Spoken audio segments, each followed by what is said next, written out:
ಕ್ಷಮಿಸಿ ಅರ್ಜುನ್ ಸರ್. ಸೂರ್ಯ ಚಂದ್ರ ಇರೋವರೆಗೂ ನಾನು ನಿಮ್ಮಿಂದ ದೂರ ಹೋಗಲ್ಲ ಅಂತ ಮಾತು ಕೊಟ್ಟು ಈಗ ನಾನು ನಿಮ್ಮಿಂದ ದೂರ ಹೋಗ್ತಾ ಇದ್ದೀನಿ. ನನ್ನನ್ನು ಬಿಟ್ಟಿರೋಕ್ಕಾಗದೆ ಒಳಗೊಳಗೆ ಸಂಕಟ ಪಡ್ತಾ ಇದೀಯಾ? ನಾನಂತೂ ಈ ಮದುವೆ ಆಗೇ ಆಗ್ತೀನಿ. ನಮ್ಮ ಮನೆಗೆ, ನನ್ನ ಮನಸ್ಸಿಗೆ ಮೀರಾ ಅನ್ನೋ ಅದೃಷ್ಟ ದೇವತೆ ಬರಬೇಕಾದ್ರೆ ಯಾರಾದ್ರೂ ಬಾಗ್ಲ ಹಾಕೋತಾರ?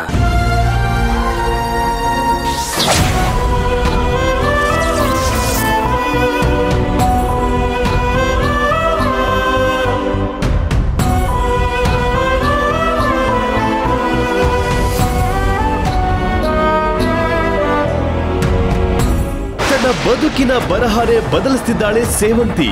ಈ ಹಣೆ ಬರಹಕ್ಕೆ ಹೊಣೆಯಾರು?